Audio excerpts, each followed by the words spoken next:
इस वीडियो में हम कारगिल को कैसे जीता गया इसके बारे में डिटेल से समझेंगे कि क्या था थल सेना का विजय ऑपरेशन और वायुसेना का सफेद सागर ऑपरेशन और नौसेना का ऑपरेशन तलवार। इन तीनों ऑपरेशन के द्वारा किस तरह से पाकिस्तान को हर मोर्चे पर घेर लिया गया, जिस वजह से पाकिस्तान पूरी तरह पीछे हटने से मजबूर हो गया। 1998 में परमाणु बम के सफल परीक्षण के बाद भारत और पाकिस्तान दोनों ही एक परमाणु संपन्न देश थे। दो परमाणु संपन्न देशों के बीच यदि युद्ध होता है तो ये काफी घातक हो सकते हैं। इसलिए इसको समझते हुए और काफी दूरदर्शी सोच रखने वाले हमारे प्रधानमंत्री अटल बिहारी वाजपेयी 21 फरवरी 1999 को बस द्वारा दिल्ली से लाहौर के लिए रवाना हुए और एक लाहौर समझौते पर हस्ताक्षर हुआ 21 फरवरी 1999 को।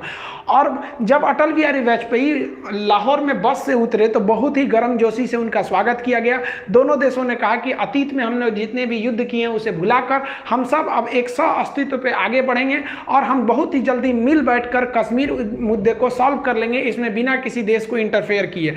अटल बिहारी वाजपेयी को 21 तोपों की सलामी दी गई, लेकिन कोई भी हिंदुस्तानी ये नहीं जान रहा था कि ये 21 तोपों की जो सलामी दी जा रही है भारत के प्रधानमंत्री के सम्मान में, ठीक 3 महीने बाद यानी मई में यही तोपें भारतीय सैनिकों के सीने पर गिरेंगी। लाहौर में जब हमारे प्रधानमंत्री अटल बिहारी वाजपेयी थे तो उस समय पाकिस्तान के जनरल परवेज मुशर्रफ ये कह रहे थे कि हम उन्हें सैल्यूट नहीं करेंगे। भाई मत करिए ना तुम्हारे सैल्यूट के हम लोग भूखे हैं। लेकिन ये जो था ये आदमी इतना बड़का, ये इसको तो इसी के देश में फांसी की सजा हुई है, इसने खुद अपने प्रधानमंत्री नवाज शरीफ का तख्ता पलट करके खुद राष्ट्रपति बन गया था वहां पे।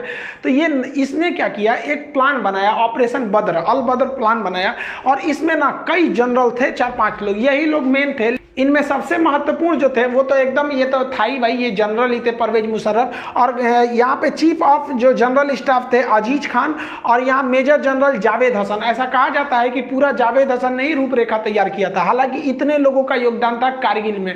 ये लोग चाहते थे कि जो शिमला एग्रीमेंट के बाद ये हुआ था, हम लोग में एक आपसी सहमति थी कि करगिल का जो एरिया है वहाँ टेम्परेचर -30 -40 चला जाता है, इतना ठंड हो जाता है। तो हम लोग क्या करते थे, अक्टूबर के बाद हम भी अपनी पोस्ट बंकर को छोड़ के चले जाते थे और पाकिस्तान भी चला जाता था। फिर हम लोग जाते थे मई जून के महीने में। तो पाकिस्तान ने प्लान बनाया कि 1999 में हम क्या करेंगे, अपनी जो जैसे भारत पीछे हटेगा, पाकिस्तान ने कहा कि हम लोग तो पीछे नहीं हटेंगे और उल्टे अपनी फौज भेज देंगे, उन बंकरों में घुसा देंगे जो भारत खाली करके गया है और उन्हें हम क्या करेंगे, पूरी हथियार सप्लाई A to Z दे देंगे। ये ऑपरेशन अल बद्र में चल रहा था। इसको आप मैप से समझिए ध्यान से। ये जो आप लाइनिंग देख रहे हैं ये आपका एक्चुअली POK है, पाक ऑक्युपाइड कश्मीर। पाक ऑक्युपाइड कश्मीर का ये जो एरिया है, यहाँ से हम लोग, ये जिला जो आता है वो कारगिल जिला आता है। एक्चुअली लड़ाई जो थी वो कारगिल जिले में थी, वो 4 सेक्टर में थी। उसको एक्चुअली जिला कारगिल होने की वजह से उसका नाम कारगिल दे दिया। देखिए ये लाइन ऑफ कंट्रोल जो है, यहाँ से श्रीनगर से लेह तक एक सड़क जाता है 1A, नेशनल हाईवे 1A। अब पाकिस्तान का जो प्लानिंग क्या था कि ये हाईवे को हमको कैसे भी काट देना है। ये हाईवे काटने का 2 मकसद था। एक हाईवे को यहाँ से काट दीजिए और एक एरिया से, ताकि यहां से कोई सियाचिन में ना जा सके। अगर सियाचिन का हाईवे कट जाएगा तो सियाचिन भारत के हाथ से निकल जाएगा, क्योंकि वहां डायरेक्ट पहुंच नहीं है। अब बीच में इतने पहाड़ हैं कि नॉर्मल सड़क बनाई ना जा सकती है। तो इसलिए ऑपरेशन अल बद्र के द्वारा मुशर्रफ ये सोचे कि हम ये हाईवे को काट देंगे तो पाकिस्तान, भारत बैकफुट पे आ जाएगा। और रियली भी थी। जैसे आप यहां देखेंगे ये डॉटेड लाइन हमारी LAC है, ये लाइन ऑफ कंट्रोल है। अब ये जो सड़क जा रही है ये सड़क है हमारी श्रीनगर से लेह तक। अब यहां कारगिल देखिए ये लाइन ऑफ कंट्रोल के बहुत ही करीब है। इनकी प्लानिंग क्या थी, ये लोग 4 जगह से भारत में घुस गए। देखिए करगिल जो बोलते हैं, करगिल की लड़ाई करगिल जिला था, उसमें 4 जगह थे। जैसे आपके जिला में कैसे ब्लॉक या तहसील होते हैं, कई सारे होते हैं, तालुका टाइप का, उसे ही था करगिल जिला। इसमें 4 महत्वपूर्ण सब डिवीजन में लड़ाई चल रही थी। ये क्या किया, ये 4 जगह से घुसपैठ कर दिया। यहाँ पर 4 एरिया से घुसपैठ किया। सबसे पहला जो एरिया था मस्कोक एरिया था, ये मस्कोक एरिया में घुसपैठ कर दिया। उसके बाद जो एरिया था वो द्रास का एरिया था। सबसे भीषण जो लड़ाई हुई थी वो द्रास में हुई थी। इसी में तोलोलिंग, टाइगर हिल और 0.5140 इसमें सब आते थे सभी ये। तो ये वाला एरिया हो गया द्रास। और इसके बाद ये वाला एरिया हो गया काक्सर। काक्सर का एरिया जो था वो एक्चुअली बैकअप के लिए इन लोगों ने यूज किया था। और काक्सर के बाद ये बटालिक एरिया, बटालिक सबसे लास्ट में था। अब आप बताइए बटालिक क्यों क्यों किया गया था? क्योंकि बटालिक पे अगर कब्जा हो जाएगा तो हम सियाचिन नहीं जा पाएंगे। तो आप देख रहे हैं ना, ये चारों पॉइंट एक्चुअली कारगिल में आ रहे थे, इसलिए इसको नाम दे दिया गया कारगिल का युद्ध। लेकिन कारगिल का युद्ध में जो सबसे भीषण एरिया जगह युद्ध हुआ था वो था द्रास में। तो अब हम लोग एक एक करके समझते हैं कि आखिर ये लड़ाइयाँ कैसे कैसे हुई थी। देखिए, ये पहाड़ी एरिया है, यहाँ इंडस्ट्रीज नहीं है, यहाँ पर पशुपालन ज्यादा होता है। तो एक याक पहाड़ी जीव होते हैं, पहाड़ी पशु है, तो याक चरा रहे थे लोग। तो ये तासी नाम दयाल नाम के एक व्यक्ति का याक खो गया था, वो उसे ढूंढने गया और दूरबीन में देखा तो उसको दिखाई दिया कि कुछ लोग पत्थर को खोद रहे हैं और वहाँ छुपने की जगह बना रहे हैं, बंकर बना रहे हैं। और वो दाढ़ी वगैरह रखे तो समझ गया कि भाई ये पाकिस्तानी है। ये भागा भागा आया, आर्मी को बताया कि भाई वहाँ ऐसी ऐसी घुसपैठ हो रही है। तो आर्मी ने देखा तो भाई आर्मी को भी हलचल दिखाई दी, हेलीकॉप्टर से सर्वे लिखा गया तो भारत को भी पता चला कि भाई यहाँ पे घुसपैठ है। तो इसके लिए पेट्रोलिंग पार्टी, पेट्रोलिंग मतलब होता है जांच के लिए, पेट्रोलिंग पार्टी भेजी गई 5 मई को। 5 मई को भेजा गया पेट्रोलिंग पार्टी में 4 से 5 जवानों को वहां पर घुसपैठी। चारों से एक्चुअली पहाड़ पे आप चढ़ रहे होते हैं, वहां पहले से वो छुप के बैठे होते हैं, तो वो आराम से आपके ऊपर शूट कर सकते हैं। हमारे सैनिकों को उन लोगों ने मार दिया, हमारे सैनिक शहीद हो गए। इसके बाद जो हुआ वो एकदम भयानक हो गया। ये 9 मई को सीधा हमारा कारगिल के जिला पर, अब जैसे कारगिल का कई एरिया है, जैसे मस्कोक है, द्रास है, बटालिक है, काक्सर है, तो ये 4-5 अलग है, छोटे छोटे डिवीजन है, लेकिन एकदम मेन जिला पे ही कारगिल जिला में आके पाकिस्तानी आर्मी का एक तोप का गोला गिरा और भारत का जो एमुनेशन डिपो था जहां गोला बारूद रखा था पूरा वही उड़ा दिया और एक झटके में भारत को 127 करोड़ का लॉस हो गया। इन सब के होने के बाद भारत को लग रहा था कि ये मामूली घुसपैठिए आतंकवादी हैं, लेकिन धीरे धीरे पूरी तरह से साफ होने लगा कि ये आतंकवादी नहीं है। इन आतंकवादियों के पीछे पाकिस्तानी पिल्ले बैठे हुए हैं, उनकी नॉर्दर्न लाइट इन्फेंट्री के जवान बैठे थे। उनके अंदर इतना तो कलेजा नहीं है कि सामने सामने लड़े। अरे साले, मर्द की औलाद हो तो सीधा बोले रहते ना कि मत लौटो। हम लोग जब लौट गए थे ठंड में तो तुम आके वहां बैठ गए थे, उसके बाद वीर बन रहे हो। देखिए एक्चुअली क्या होता है कि जब आप हमला करने जाते हैं तो माना जाता है कि आपकी फौज 3 गुनी होनी चाहिए क्योंकि दुश्मन पहले से बैठा है। लेकिन पहाड़ी लड़ाई में ऐसा माना जाता है कि नहीं, आपको 9 गुना लॉस होगा। एक तो आप चढ़ेंगे, आपको चढ़ाई में दौड़ नहीं सकते हैं खाली मैदान की तरह, और वो आराम से बैठा हुआ है पहाड़ में, हल्का सा एक मौका कर लेगा, बंदूक निकाल लेगा, आपको दिखेगा नहीं कहां से गोली आ रही है। अब भारत के सामने यही बड़ी समस्या थी, कैसे कैसे हमला किया जाएगा। तो ये टोटल का एरिया देखिए कारगिल है, तो इसमें हम लोग जो देख रहे थे ये वाला एरिया जो है ये मस्कोक है, इसके बाद ये द्रास है। तो मेन जो झमेला था वही वो द्रास में था, क्योंकि द्रास जो है हाईवे के एकदम करीब में भी करीब का एरिया था और यहाँ की जो पहाड़ियां थी वो काफी ऊंची थी, जिससे कि नेशनल हाईवे नंबर 1 पर कौन जा रहा है आराम से देखा जा सकता था। पाकिस्तान इतना डोमिनेंस कर लिया था कि नेशनल हाईवे नंबर 1 पर आप एक स्कूटर नहीं ले जा सकते थे बिना उनके हिसाब से, क्योंकि वो आराम से गोली मार सकते थे, सर पे गोली मारते थे एकदम टीप के वो सब। तो भारत को यहाँ पे बहुत बड़ा डिसएडवांटेज था, ये भारत की इंटेलिजेंस फेलियर थी, ये पूरी तरह से आके इन पहाड़ियों पर बैठ गए। अब ये जो आपका द्रास का एरिया दिख रहा है, ये भले इतना छोटा यहां दिख रहा है, अब ये देखिए पूरा का पूरा एरिया द्रास है।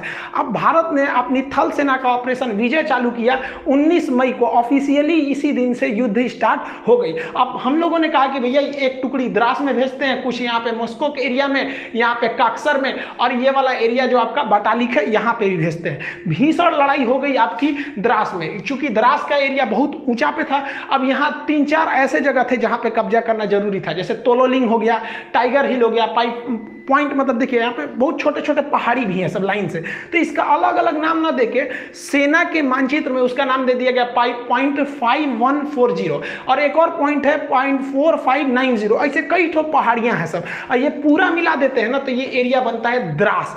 अब इस द्रास के एरिया में युद्ध करना बड़ी भयानक था। इधर तोलोलिंग थी, तोलोलिंग के बाद यहाँ पर आपका मम था, फिर पॉइंट 5140 था। ऐसे करते करते इस एरिया तक पूरा जीत लेंगे तो लास्ट में पड़ता था टाइगर हिल।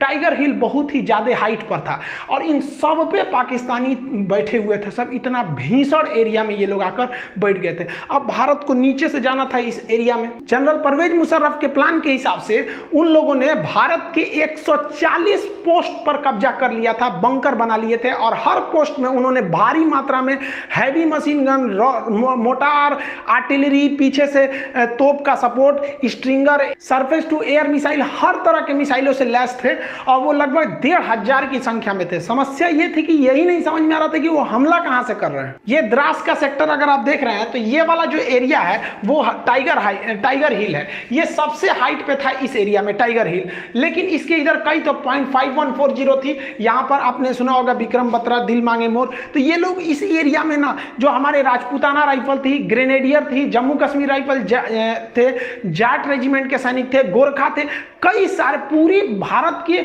हर एरिया से फौज को लगाया गया था। तो यहां पर बेसिकली ग्रेनेडियर थे, राजपूत राइफल थे और जम्मू कश्मीर राइफल के जवान थे। तो ये इस एरिया से गए। पहले ये लोग यहां से गए, तोलोलिंग पे कब्जा किया। तोलोलिंग के बाद कई छोटे छोटे पॉइंट पर कब्जा किया। तोलोलिंग के बाद सेकेंड हाइट पे जा था 0.5141 था, यहां कब्जा किया गया।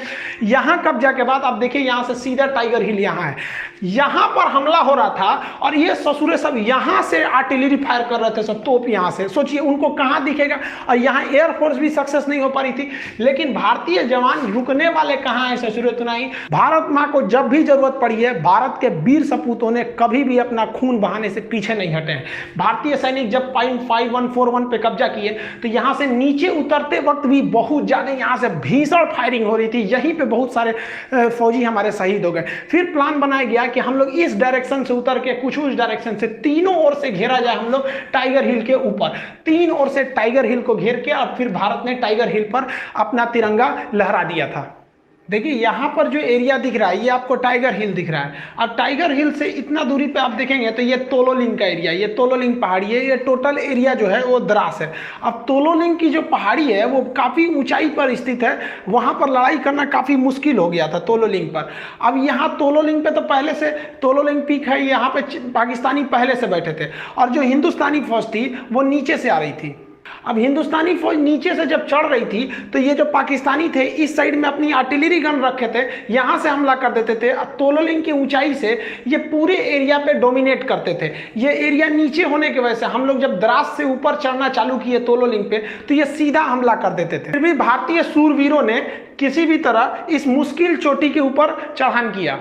तोलोलिंग को जीतने के बाद इसके अगल बगल में देखेंगे तो कई सारी पहाड़ियां हैं जिन्हें अलग अलग पॉइंट के नाम पे जानते हैं, जिसे हम कहते हैं 0.5140। इस तरह से छोटी छोटी पहाड़ियां थी। इन पहाड़ियों को पार करने के बाद अब देखिए इतनी दुर्गम में पहाड़ियों में जा जाके लड़ाई लड़ना था और दुश्मन यहाँ पर 100 से ज्यादा पोस्ट बना के, बंकर बना के वहां पर गुफा टाइप का उसमें छुपा हुआ था। हमारे सैनिकों को दिखता भी नहीं था स्पष्ट कि उनकी लोकेशन कहाँ है। ये पार करके इस एरिया की जो सबसे ऊंची चोटी थी वो थी टाइगर हिल। द्रास के तोलोलिंग और उसके छोटे पहाड़ियों पे जीतने के बाद अब इस एरिया का सबसे ऊंचा पहाड़ आप देख रहे हैं ये टाइगर हिल। इसको फतह करना बहुत ही मुश्किल था।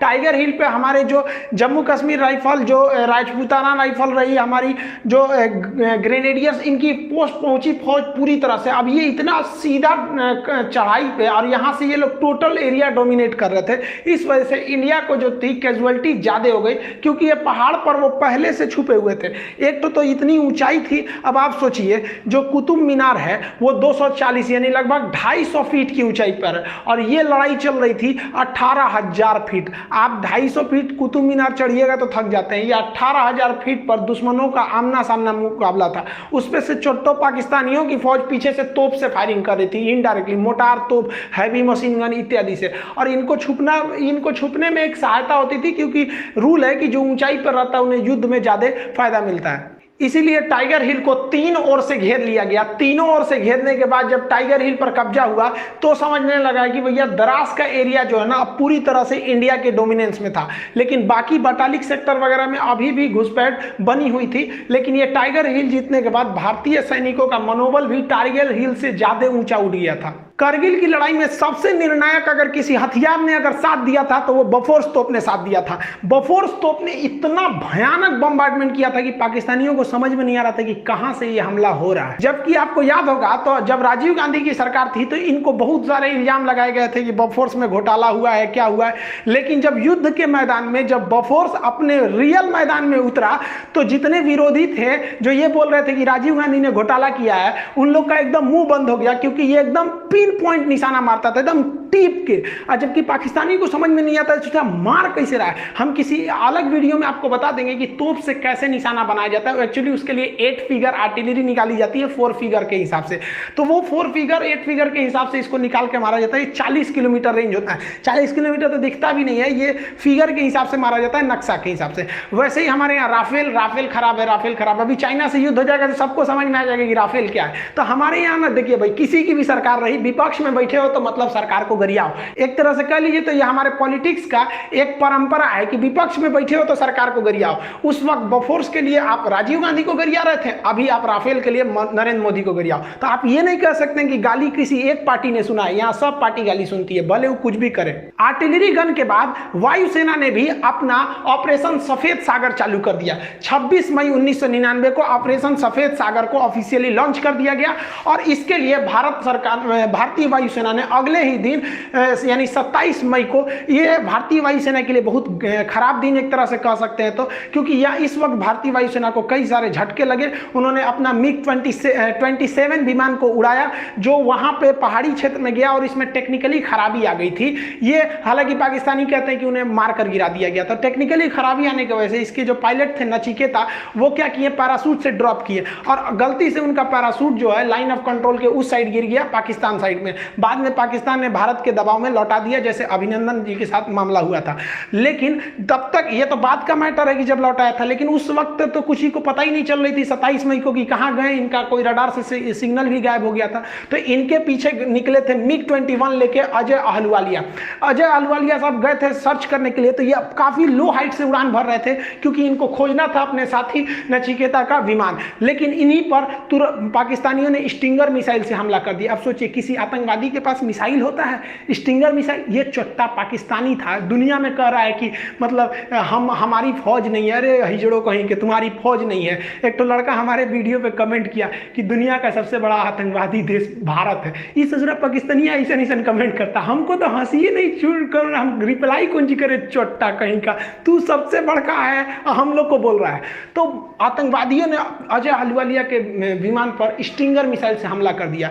स्टिंगर मिसाइल से जब हमला किया तो ये इन्होंने सीट एजेक्शन का बटन दबाया। इसके बाद सीट इजेक्शन हो जाता है, हम राफेल के वीडियो में आपको सब समझा दिए थे। और उसके बाद जब ये पैराशूट से नीचे उतरे तो ये पाकिस्तानियों ने हैवी मशीन गन से फायरिंग किया। आसमान से अजय अहलुवालिया के शरीर के टुकड़े गिर रहे थे, वहां पर एकदम निर्मम हत्या कर दी गई। ये वायुसेना का एक बहुत बड़ा कह लीजिए तो एक काला दिन था।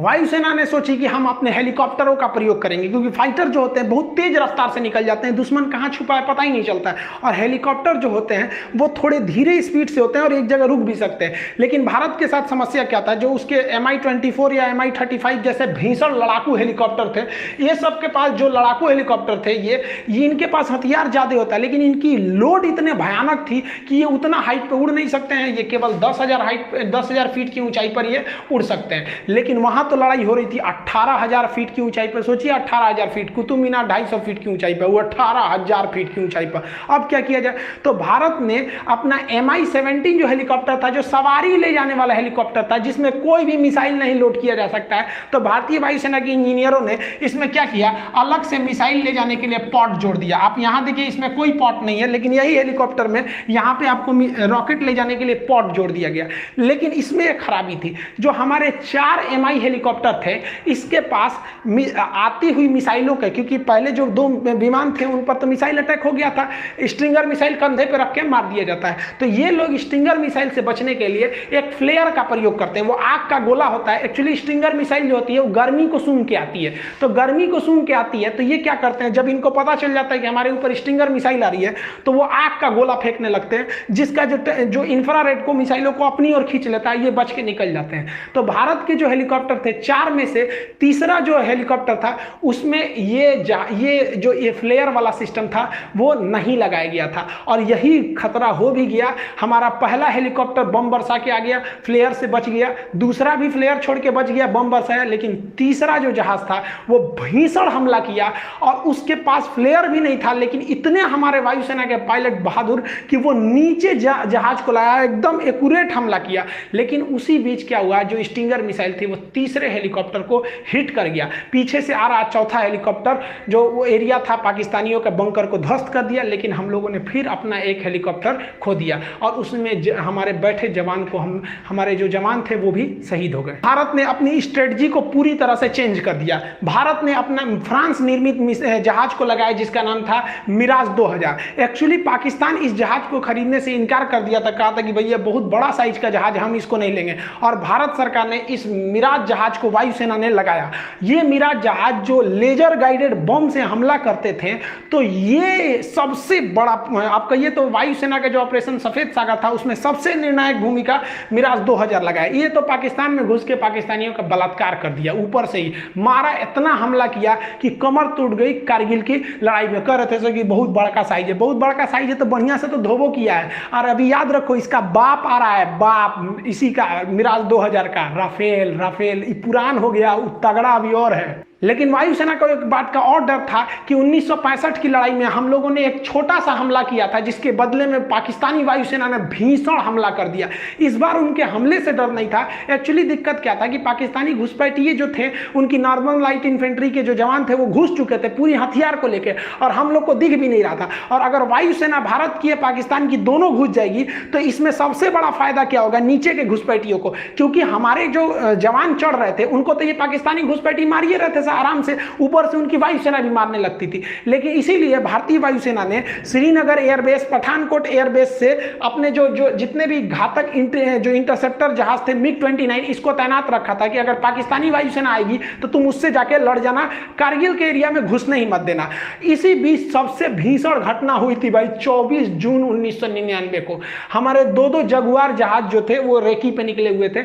इसी जहाजों ने क्या किया, उनको लगा नीचे एक तो गुलटेरी जगह था, इन जहाजों को लगा कि भाई नीचे काफी ज्यादा फौज है, और वो नीचे काफी फौज का जमावड़ा था। तो जो आगे का पायलट थे वो काफी यंग थे, जो पीछे बैठे थे उनका नाम था, पायलट का नाम AK सिन्हा। तो AK सिंह जो थे ये थोड़े सीनियर पायलट थे। तो ये आगे वाला जो पायलट था वो गुलटेरी में जो फौज खड़ी थी उनका बहुत बड़ा कैंप था, नीचे पाकिस्तानी बहुत बड़ी फौज में खड़े थे, उन पर मिसाइल लॉक कर लिया। और आपको हम वीडियो में बता चुके हैं राफेल वाले में कि एक बार मिसाइल लॉक हो गया ना तो आप बच नहीं सकते, वो मिसाइलें खोज के मार देगी आपको। तो ये ग्राउंड पे एकदम लॉक कर लिया, और इनने पूछा अपने सीनियर से कि हमने लॉक कर लिया है बहुत बड़े अड्डा को, क्या हम इसे उड़ाने जा रहे हैं। तो उन्होंने कहा कि रुक जा एक बात बता, तुम उस साइड पाकिस्तान में हो, घुस गए हो कि इंडिया में ही हो। तो ये कहे कि हम तो पाकिस्तान वाले एरिया में घुस गए। कहा कि मत मारो, क्योंकि इस दिल्ली का सीधा आदेश है कि आप पाकिस्तान के एरिया में हमला नहीं कर सकते। ये बहुत अच्छा डिसीजन था, क्योंकि एक साल पहले हम लोगों ने 1998 में परमाणु बम फोड़ा था, पूरी दुनिया हमारे खिलाफ थे, जैसे अभी ईरान के खिलाफ है, उस समय हमारे खिलाफ थी। और अगर हम लोग पाकिस्तान में घुस के मार देते तो ये तो एक तरह का कहिए तो ओपन युद्ध हो जाता। और अपने एरिया में मार रहे हैं तो पूरी दुनिया हमारा साथ देगी कि भैया हम अपने एरिया में आतंकवादियों को मार रहे हैं, तो कहे कि उधर मत मारो। और आपको जानकर ताज्जुब होगा, जहां ये पायलट मिसाइल लॉक किया था नहीं, हमारा एयरफोर्स का ही पायलट हुआ, एकदम नौछड़िया भी यंग था, जन्मे करते हिंदुस्तान के यंग लड़का लड़े में कितना आगे। और किस्मत अच्छा था, नवाज शरीफ उनके प्रधानमंत्री और उनके थल सेना अध्यक्ष परवेज मुशर्रफ, ये लोग उसी कैंपुआ में थे। सोचिए अगर सीनियर मना नहीं किया रहता तो जूनियरवा तो धो दिया रहता। अब आप याद समझिए थोड़ा, एक छोटा सा देश था ऑस्ट्रिया, जिसके राष्ट्र यानी राजकुमार की हत्या कर दी गई। उस हत्या की वजह से प्रथम विश्व युद्ध चालू हो गया। वही हाल था यहाँ, एक परमाणु संपन्न वाला दूसरे देश के परमाणु संपन्न के सेना अध्यक्ष को मार देने से कुछ खास बवाल नहीं होता है, क्योंकि सेना लड़ने के लिए, लेकिन राजनीतिक व्यक्ति की हत्या करने पर बवाल हो जाता है।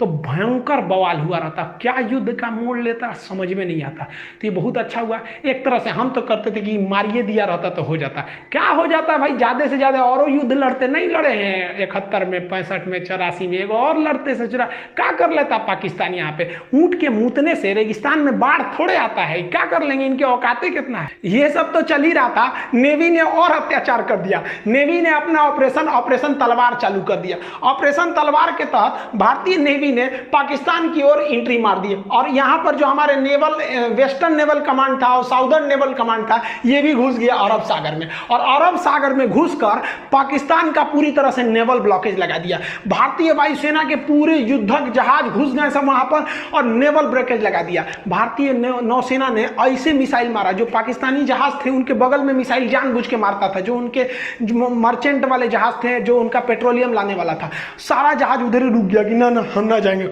नेवी उधर मार रही है। पूरी तरह से पाकिस्तान का इतना भयानक नेवल ब्लॉकेज था कि पाकिस्तान के पास केवल 6 दिन का पेट्रोलियम बचा था, नहीं तो उसके बाद उन लोग गाड़ी चलाते, लोग चलाओ ससुरा तुम्हारा पास, इतना भयानक काम किया था। तो नेवी के रोल को भी हमें भूलना नहीं चाहिए। पाकिस्तान जो है वो मदद मांगने के लिए चला गया अमेरिका में। 4 जुलाई को अमेरिका में इंडिपेंडेंस डे के रूप में मनाया जाता है, तो वहाँ क्लिंटन साहब के पास पहुँच गया। एक्चुअली जो पाकिस्तान है ना, पहले अमेरिका का रखेल था, अभी वो चाइना का रखेल बन गया। पहले वो अमेरिका से फसल था, तो अमेरिका से कहा कि सुनिए ना मदद करिए मेरा। अमेरिका के पास गया मदद करने के लिए, तो अमेरिका ने पूछ दिया नवाज शरीफ से, ये बताइए वो नॉर्दर्न इन्फ्लेंट्री आपकी फौज घुसी है कि नहीं घुसी है? तो कहा कि हमरे फौज घुसी है और ये चोट्टा घुसा दिया बिना हमरे बताइए। देखिए एक्चुअली होता क्या है कि पाकिस्तान में जो सेना होती है ना, प्रधानमंत्री की भी वैल्यू नहीं देती है। कारगिल के लिए 10% जिम्मेदार जो थे वो नवाज शरीफ थे, 90% ई चोट्टा जिम्मेदार था। अपने को बहुत बड़ा समझता था, सिकंदर द्वितीय चोट्टा, कहीं के फांसी लगतो हो तोरा कुछ दिन में, अस्थिर रहो यहाँ पे। तो ये इनको तो पता था, ये तो बेचारा खुद अपने जनरल से डरते थे, जबकि ये इतना बड़का नमक हराम है कि इसको जनरल का पद नवाज शरीफ ने दिया था, जबकि ये सबसे जूनियर था जनरल की लिस्ट में, फिर भी इसको दिया। ये क्या किया, नवाज शरीफ को हटा के अगले साल खुद क्या बन गया, राष्ट्रपति बन गया। हम ही बढ़िया से हुआ। ये तो तू लोग यार अपने देश का नहीं है तो हम लोग का कहाँ से हो जाएगा रे?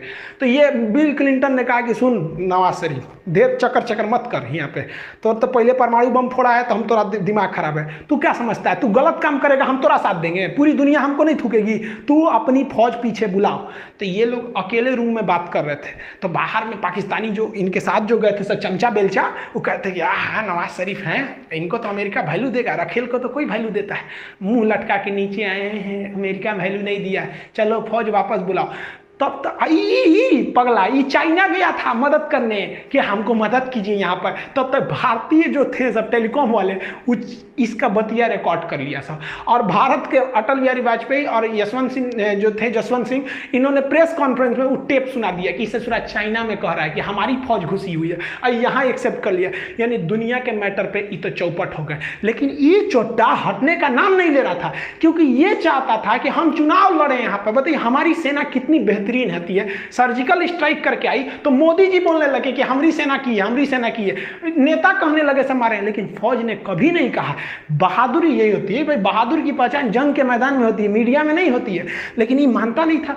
तो ये सऊदी अरब के राजकुमार जो राजा थे उस समय फहाद, उन्होंने फोन किया इसको कि रे चोट्टा कहीं का, तू शांति से रह जाओ मैटर पे, ना तो तोरा हम व्यवस्था कर देंगे। ये खुद अपनी आत्मकथा में लिखा है कि हम तो नवाज शरीफ को टपका दिए रहते अगर ये बीच में नहीं आए रहते। तो सोचिए ये अपने प्रधानमंत्री को टपका रहा था, रे चोट्टा। सारा घमासान, ये तो वर्ल्ड लेवल पे डेमोक्रेसी चल रही थी, और उधर भारत की जो फौज ना कह के लेंगे मार रही थी एकदम बढ़िया से, और धो रही थी जब पाकिस्तानियों को ना, तब उन लोग को समझ में आया कि भाई साहब बहुत बुरी फंस गए पाकिस्तान। इनको लग रहा था, ये क्या कह रहे थे कि हमने पाकिस्तान की गर्दन पकड़ ली है। अरे ससुरे तू नहीं, तू का हम लोग का गर्दन पकड़ेगा। एक गनीमत मनाओ ना कि जितना हरामीपन तुम लोग करते हो ना, अगर भारत ने एक बार हरामीपन किया ना तो तुम लोग इतिहास में पढ़े जाओगे। एक देश हुआ करता था, पाकिस्तान नाम था। जैसे भारत में कैसे छोटा बच्चा को कहानी सुनाया जाता है, चंदा मामा दूर के, वही पाकिस्तान ऐसा था, बाबू बाबू हल्ला मत करो नहीं तो पाकिस्तान की तरफ थुराओगे। सोच तू लोग ना पूरी दुनिया में ना मुसलमानों का नाम चौपट किया तुम लोग, तू लोग की वजह से पूरी दुनिया में ना मुसलमानों को गाली दिया जाता है। ये चट्टा क्या करेगा, कहीं जाके बम फोड़ देगा। अरे यार तुमको इतने माँ के दूध में तो इतना गर्मी है ना, तो आओ ना हमारी फौज खड़ी है, काय लिए पीछे से हमला करता है चट्टा कहीं का। तो देखिए इन लोग पे भरोसा करना नहीं चाहिए। 14 जुलाई तक पाकिस्तान के जितने हिजड़े घुसे थे उन सारे हरामियों को भारतीय सेना ने मार दिया, और राजनीतिक रूप से अटल बिहारी वाजपेयी ने घोषणा कर दिया कि पाकिस्तान ने हमारे पीठ पर खंजर मारा था, हम उसके सीने पे गोली मारे हैं। ये देखने में व्यक्ति बूढ़ा था, इनको कम मत समझिएगा, बुढ़ापा में परमाणु परीक्षण करने वाला प्रधानमंत्री हमारे अटल बिहारी वाजपेयी। हम उन खुश नसीबों में से हैं जिन्होंने प्रधानमंत्री के रूप में अटल बिहारी वाजपेयी और उसी समय राष्ट्रपति के रूप में एपीजे अब्दुल कलाम को देखा है।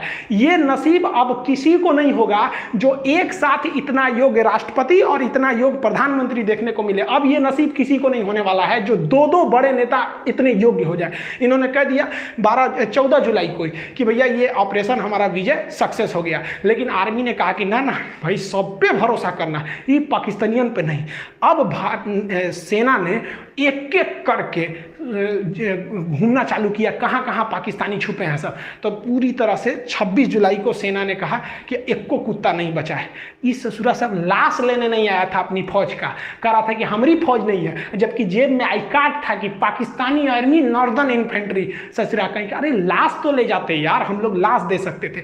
भारतीय सेना की बहादुरी देखिए। पाकिस्तानियों ने जब 14 मई को हमारे पेट्रोलिंग पे गए कैप्टन सौरभ कालिया को पकड़ा था, चारों ओर से घेर लिया था, तो इन पर इतनी यातनाएं दिया था ना, इनके आंख निकाल लिए थे, इनके होंठ और जीभ काट लिए थे, कान काट लिए थे सब, नाखून निकाल लिए थे सब, इनके कपड़े उतार कर इनके गुप्तांगों को काट लिया गया था, इनके लाश के टुकड़े करके बोरा में भर के फेंक दिया गया था। इन हरामी पाकिस्तानियों ने इतना गलत काम किया जो युद्ध इतिहास में कभी ऐसा नहीं है, युद्ध के नियम में नहीं है ऐसा। जबकि भारतीय सेना जब अपना सर्च ऑपरेशन कर रही थी, जो कुछ पाकिस्तानी जो थे मर गए थे, कुछ घायल थे, जो अपने आखिरी सांसें ले रहे थे, उन्हें इज्जत से पानी पिलाया, उन्हें इज्जत से दफनाया। उन्हें पहले पाकिस्तान को कहा कि आप अपनी फौज को ले जाइए, नहीं ले गया तो उन्हें इज्जत से दफनाया गया था। ये फर्क होता है एक जानवर और एक इंसान में। हम सबको ये फर्क बना के रखना होगा, तभी अलग पहचान है। हम जब भी हिंदुस्तानी अगर विदेश में जाते हैं तो इज्जत के नज़र से देखे जाते हैं, और ये पाकिस्तानी जब भी जाएंगे शक के नज़र से देखा जाएगा। 4 बार सिक्योरिटी जांच होगा कि चोट्टा बम लेके तो नहीं आया है। ये इंसानियत बरकरार रहना है। दुश्मनी की आड़ में हमें पाकिस्तान से बेहतर बनना है, न कि पाकिस्तान से खराब बनना है। ये इंसानियत हमारी सेना की बरकरार रहनी चाहिए, जो उनके अंदर कूट कूट के भरा है। इस लड़ाई में घाटा क्या हुआ? पाकिस्तान के कई सैनिक मारे गए, अमेरिका से उनका रिश्ता खराब हुआ, पूरी दुनिया का पाकिस्तान के ऊपर से फेथ खत्म हुआ, पूरी दुनिया को लग गया कि ये जम्मू कश्मीर और सियाचिन पर रास्ता रोकना चाहते थे, तो क्या रोकेगा हम लोग का। इन लोग की डिप्लोमेसी फेलियर हो गई, और सबसे बड़ा जो घाटा लगा इन लोग को, वो इनके आर्मी में कोऑर्डिनेशन ही नहीं था। इनके वायुसेना को पता ही नहीं था, नौसेना को पता नहीं था कि कारगिल में युद्ध होने वाला है। ये तो ससुरा बस इसका मन बढ़ ही था, ये कर दिया। लेकिन भारत की अगर बात करेंगे तो भारत के साथ भी कई समस्याएं थी। पहला कि भारत के लिए वेदर एकदम खराब था, मौसम पूरी तरह खराब था, हाइट इतनी ज्यादा थी कि हम लोग हाइट पे चढ़ रहे थे, तो हाइट की वजह से प्रॉब्लम हम लोग को फेस हो रहा था युद्ध के वक्त में, और ऑक्सीजन वहां कम हो जा रहा था, और हम लोग तो रेडी ही नहीं थे लड़ाई के लिए। और अचानक हो गया, कौन रेडी रहेगा भैया? फरवरी में हम लोग मिलने गए, हमारे राष्ट्रपति, हमारे अटल बिहारी वाजपेयी वहां जाके प्रधानमंत्री से गले मिलने, हमको क्या पता तुम खंजर घोंप देगा यहाँ पे। और जो हमारे लिए सबसे बड़ा फेलियर है, हम तो कहते हैं कि पाकिस्तानी की आर्मी जिम्मेदार है, लेकिन हमारे देश के इंटेलिजेंस भी जिम्मेदार है। तुम जासूस किस काम का रहे कि तुमको ये पता नहीं चल रहा है कि पाकिस्तान की हजारों फौज घुस गई, वो आर्टिलरी लेके चले आए, एमुनेशन लेके चले आए, मिसाइल लेके घुस गए, हमारी फौज चुपचाप मुंह देख रही है। हमारी फौज तो बहादुरी से लड़ी, जो जासूस थे सब, इंटेलिजेंस, वो चोट्टे कहां मर गए थे सब। और ये हमेशा से यही होता है। 1962 की लड़ाई हम लोग को मुंह की खानी पड़ी यही जासूसों की वजह से। 1984 में ये ससुरे सियाचिन में घुस गए थे, फिर भी कुछ नहीं हुआ। अरे सब छोड़िए, 2008 में देखिए ना, मुंबई में जब हमला हुआ तो हमारे जासूसों को पता ही नहीं था कि कजमल के साथ घुस गया, हमला कर दिया, चोट्टा सरकारी नौकरी लेना है, कोनो काम का नहीं है सब अधिकारी। इनको ले आके हम तो रहते ना वहां पे, हमारे पास पावर रहता ना, हम तो ससुरा जितने अधिकारी है ना ससुर, इनको जिस तरह से पाकिस्तानियों को भूने थे ना उस तरह भून देते ससुरा। तुम क्या कर रहा है? क्योंकि हम युद्ध जीत सकते हैं। हमारे इतिहास में एक और शौर्य गाथा लिखी जा सकती है, लेकिन उन माओ की गोद जो सुनी हो गई करगिल की लड़ाई में, उन्हें हम कभी नहीं लौटा सकते उन चोट्टे जासूस इंटेलिजेंस वालों की वजह से।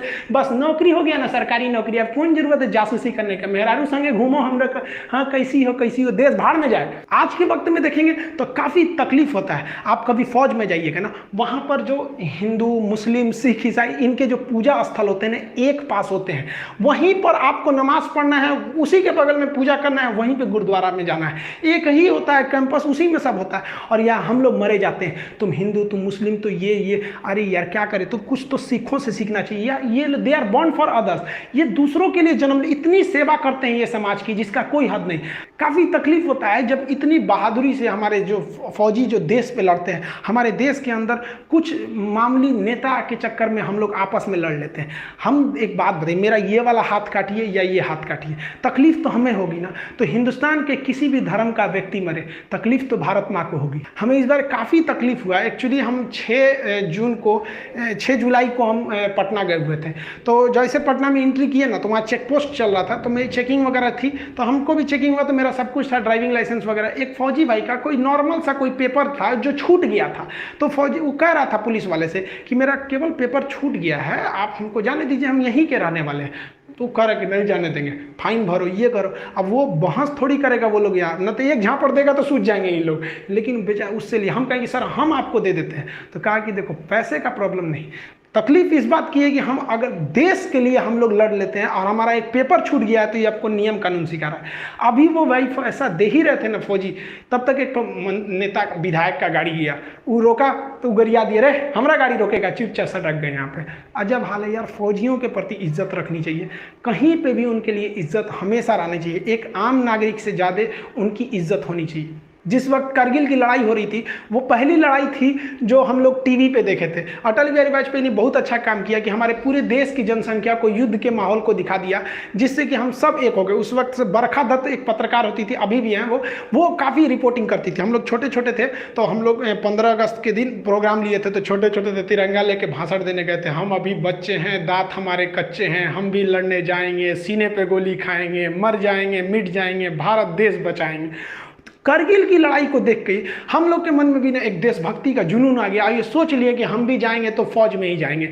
इसीलिए हम लोग, मैं जब 10th पास किए तो एनसीसी किए। एनसीसी में सी सर्टिफिकेट, फायरिंग वगैरह सब वहीं सिखाया, हथियार के बारे में हम लोग को। उसके बाद एनडीए का एग्जाम दिए हैं लोग, ताकि हम लोग जाके एक ऑफिसर रैंक की जॉब ले सकें आर्मी में। तो एनडीए का जब आप एग्जाम देंगे ना, तो एक सर्विस सिलेक्शन बोर्ड होता है एसएसबी, वो इंटरव्यू लेती है 5 दिन का। उसके बाद आगे आपको रोक लेती है मेडिकल के लिए। तो हम इलाहाबाद गए थे एसएसबी इंटरव्यू देने के लिए, वहाँ चेस्ट नंबर वगैरह सब मिलता है। तो वहाँ पे जब गए थे तो इंटरव्यू वगैरह में, लेकिन बाद में काफ़ी खुशी हुआ वहाँ पे कि हम यहाँ आ गए, कुछ ही दिन बाद हम फौज में अफसर हो जाएंगे। लेकिन क्या हुआ कि जब मेडिकल में गए ना, तो मेरा हाथ टेढ़ा है। अगर आप देखेंगे ना, मेरा हाथ काफ़ी टेढ़ा है, यहाँ पे 21 डिग्री का एंगल है। मेडिकल अनफिट के वजह होने की वजह से हमको छाट दिया गया। मेरी ज़िंदगी का ना एक सपना ही टूट गया, भाई फौज में जाना चाहते। हम काफ़ी फ्रस्ट्रेट हो गए थे। तो हमारे जो एनसीसी के सर थे, सूबेदार सुनील सिंह राजपूत, वो राजपूत रेजिमेंट के थे, उनको कॉल किए कि सर हम एनडीए में, अब हमारा हाथ तो टेढ़ा है, अब तो हम कभी नहीं जा सकते, ना एनडीए से जा सकते ना सीडीएस से। कहे कोई बात नहीं, तुम आगे अब फर्दर कुछ और देखो। क्योंकि एपीजे अब्दुल कलाम भी गए थे, तो उनका भी सिलेक्शन नहीं हुआ था। तो जब इतने महान लोग का नहीं हुआ, तो थोड़ा सा अपने आप को समझाने का एक हिम्मत आया कि नहीं, अब हम भी कुछ कर सकते हैं देश के लिए। इन्होंने बहुत कुछ किया, हम लोग तो इनके पैर के धूल के बराबर भी नहीं है। हम आप सबसे कहना चाहेंगे कि जहां भी रहें, आप फौजियों के लिए एक रिस्पेक्ट बनाए रहें।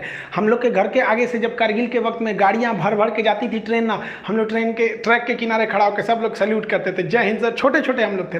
तो अभी भी आप भी जहां रहिए उनके रिस्पेक्ट करिए, क्योंकि वो वहां खड़े हैं, हमारी बदले की तकलीफ वो अपने सर झेल रहे हैं, इसलिए हम आज यहाँ मुस्कुरा रहे हैं। मिलेंगे नेक्स्ट वीडियो में आपसे, तब तक के लिए जय हिंद।